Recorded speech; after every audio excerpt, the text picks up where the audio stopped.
Hello friends, good morning to all of you. आज है 14 जून और 14 जून के सारे टॉप करंट अफेयर्स जो भी हैं सबको हम लोग देखने वाले हैं। और जैसा कि आप सबों को पता है, विथ मैप एंड जीएस के फैक्ट्स भी हम लोग रिवीजन करते हैं। अगर आपको इसकी पीडीएफ चाहिए तो टेलीग्राम ज्वाइन कर सकते हैं। साथ ही साथ टेलीग्राम ज़रूर ज्वाइन करें, क्योंकि अब उस पर डेली क्विज़ भी आ रहे हैं रोज़ इवनिंग में। तो क्विज़ लगाएंगे, हर एक सब्जेक्ट से रहते हैं, तो आपको बहुत बेनिफिट होगा। दूसरा है कि जिन लोगों को भी ईयरली करंट अफेयर्स की पीडीएफ ख़रीदनी हो, लिंक अभी ओपन है और प्राइस है 60 रुपये।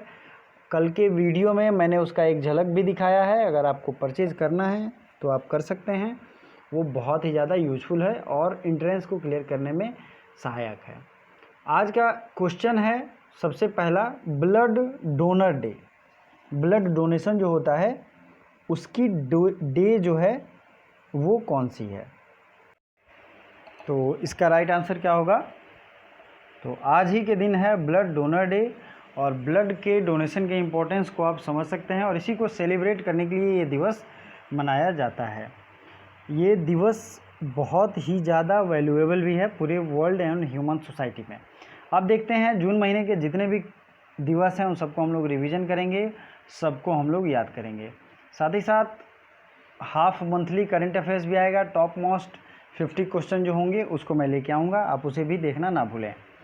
तो ब्लड डोनर डे जो है वो 14 जून को मनाया जाता है। 1 जून को क्या मनाते हैं?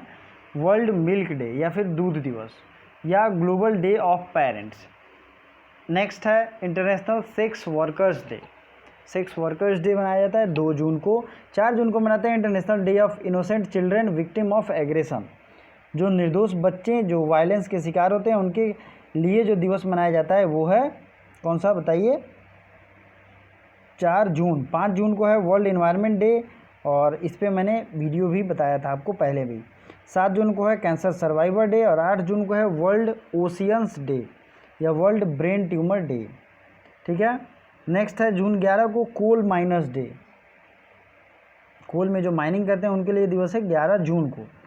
12 जून को है एंटी चाइल्ड लेबर डे, जिसको ILO सेलिब्रेट करता है। Anti child labour day, anti child labour day मतलब बाल श्रम विरोध दिवस।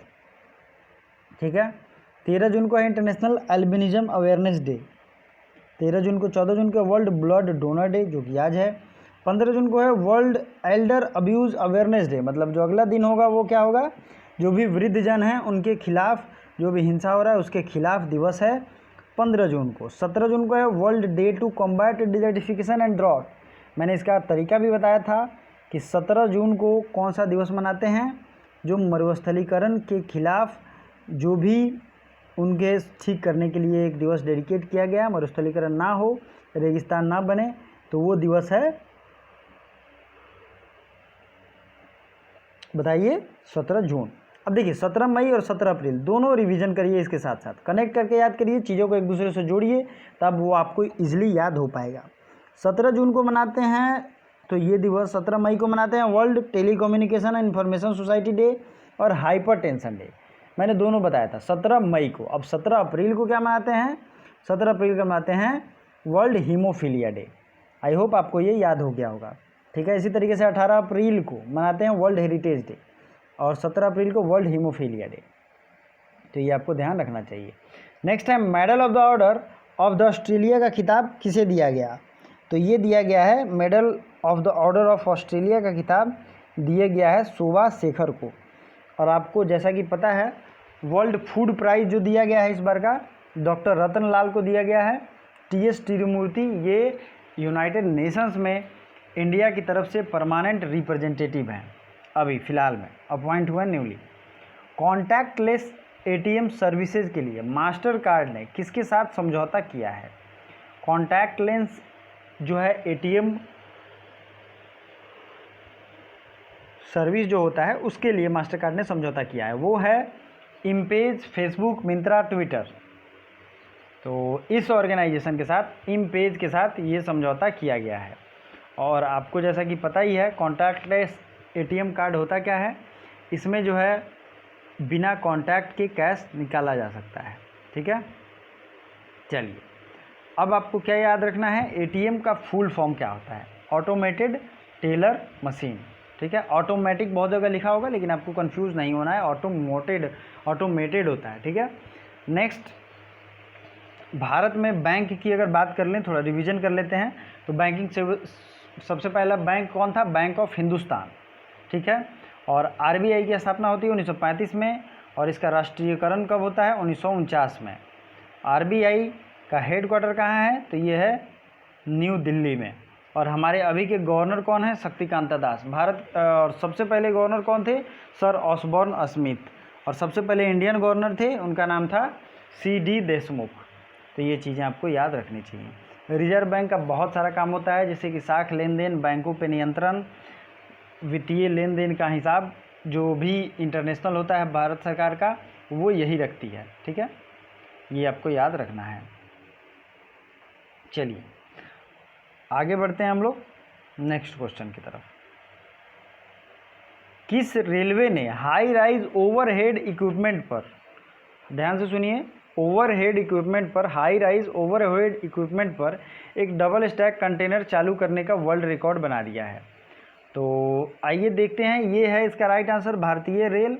और ये है Indian Railways creates a new world benchmark by commissioning first high rise overhead equipment which has contact wire height of 7.5 metre and successfully run double stack.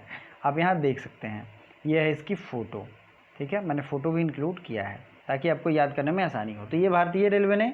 अब आपको भारतीय रेलवे से जो भी इम्पॉर्टेंट चीज़ें हैं वो आपको याद रखनी है। जैसे कि भारतीय रेलवे की स्थापना कब हुई थी? 16 अप्रैल 1853 को। पीयूष गोयल हमारे अभी के रेल मंत्री हैं। मुख्यालय रेलवे बोर्ड का कहाँ है? नई दिल्ली में। रेलवे बोर्ड के अध्यक्ष, अभी इनका कार्यकाल बढ़ाया गया है, वो हैं वी.के. यादव, ठीक है।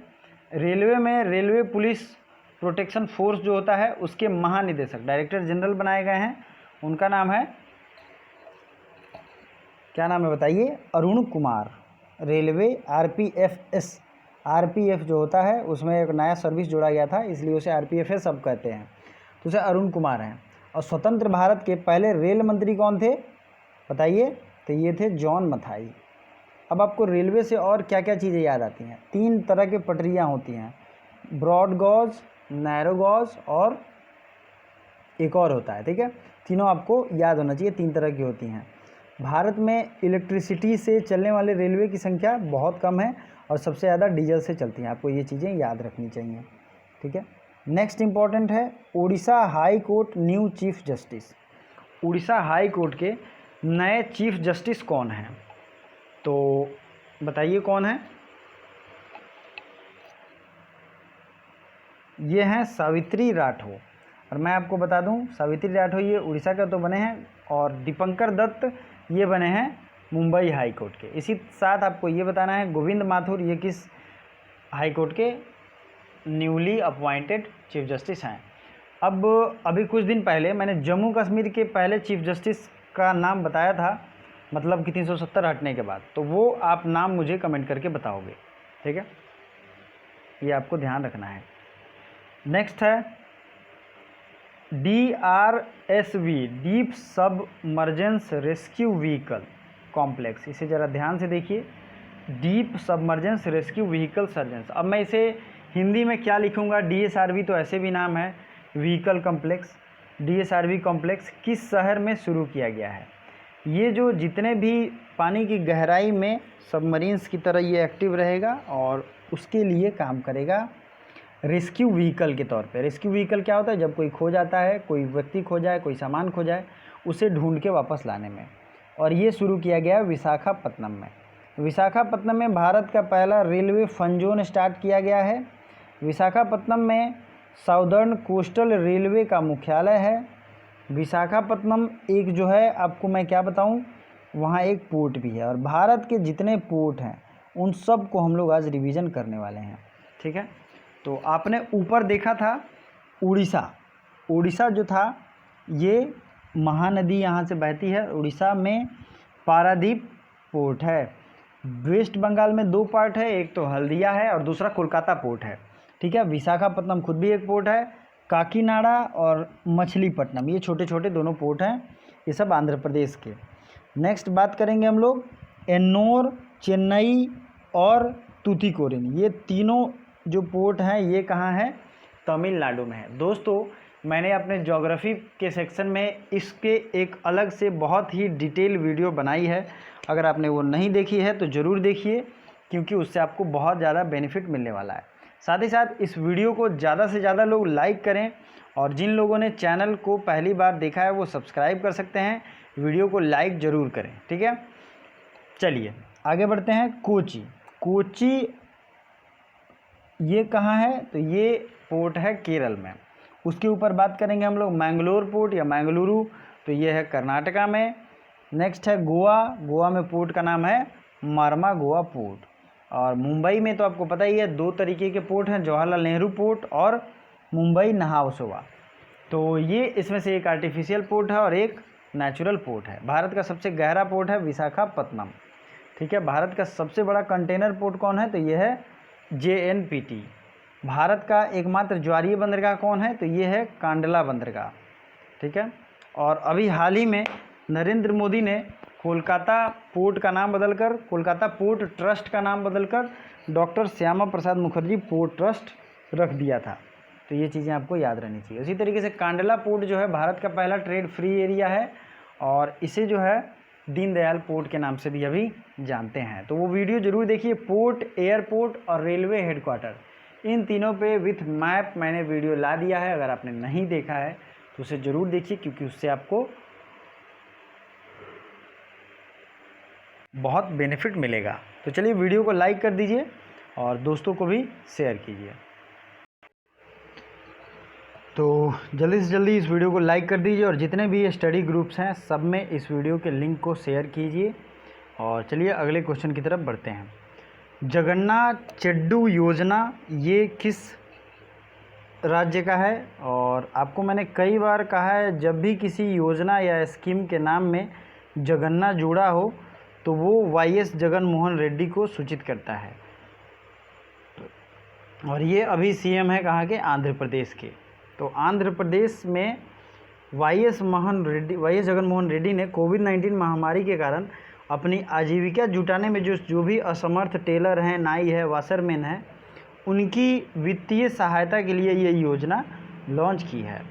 अब एक चीज़ मैं बता दूं, आज जितने भी नेशनल पार्क्स हैं लगभग 10 स्टेट के, सब मैं रिवीजन कराने वाला हूं। और कुछ लड़कों ने कमेंट किया था कि सर मणिपुर, पंजाब और छत्तीसगढ़ के जो भी नेशनल पार्क हैं उनको भी बताइए। तो दोस्तों मैं क्लियर कर दूं, पंजाब में कोई नेशनल पार्क नहीं है और छत्तीसगढ़ में है। छत्तीसगढ़ में सबसे इम्पॉर्टेंट है भीतरकनिका नेशनल पार्क। तो आइए पहले छत्तीसगढ़ का मैप देखिए। ये है छत्तीसगढ़, और ये इसकी बाउंड्री लगती है इधर झारखंड से, फिर उत्तर प्रदेश से, मध्य प्रदेश से, महाराष्ट्र से, तेलंगाना से। और एक चीज़ मैं बता दूं, हमारा देश जो माओवाद की समस्या से जूझा हुआ है वो यहाँ है, सबसे ज़्यादा वो कोर एरिया है। तो छत्तीसगढ़ में मैंने क्या क्या बताया, फिर से रिवीजन कर लीजिए। इंद्रावती, कांगेर वैली और गुरु घासीदास, ठीक है। इंद्रावती, कांगेर वैली और गुरु घासीदास, ये 3 नेशनल पार्क हैं छत्तीसगढ़ में। छत्तीसगढ़ के बगल में है बंगाल, ध्यान से देखिए। छत्तीसगढ़ के बगल में है उड़ीसा, इसलिए मैं कह रहा हूँ ध्यान से देखिए, मैं कंफ्यूज करने के लिए भी कई बार कई चीज़ें बोलता हूँ। तो उड़ीसा की अगर बात करें तो उड़ीसा में है भीतरकनिका नेशनल पार्क और Similipal national park, 2 national park हैं उड़ीसा में। फिर बात करते हैं नॉर्थ ईस्ट में, पूछा गया था कि मणिपुर। दोस्तों मणिपुर में अगर बात करें तो मणिपुर में सिर्फ एक नेशनल पार्क है, केबुल लामजाओ नेशनल पार्क, ठीक है। आपने पंजाब में पूछा था, तो ये पंजाब में तो नहीं है, लेकिन पंजाब के बगल में हरियाणा, यहाँ है हरियाणा का काला सुल्तान, मतलब कालेसर नेशनल पार्क और सुल्तानपुर नेशनल पार्क, और सुल्तानपुर बर्ड सेंचुरी भी है। अब देखते हैं वेस्ट बंगाल के नेशनल पार्क।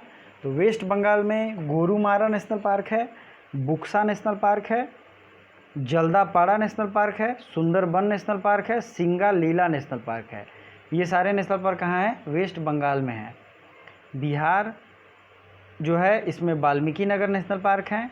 गोवा जो है भगवान महावीर, ये कहाँ नेशनल पार्क है? गोवा में, और इसे एक और नाम से जानते हैं Mollem national park. Betla national park ये है झारखंड में। केबुल लामजाओ नेशनल पार्क ये है मणिपुर में।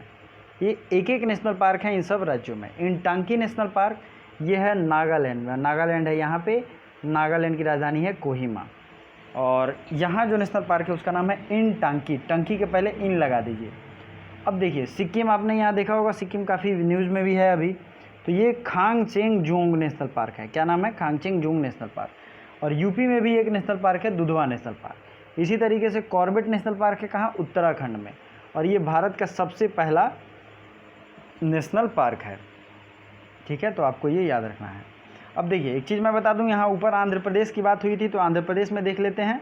आंध्र प्रदेश में कौन कौन से नेशनल पार्क हैं? तो राजीव गांधी नेशनल पार्क है, पापी कोंडा नेशनल पार्क है, श्री वेंकटेश्वरा नेशनल पार्क है।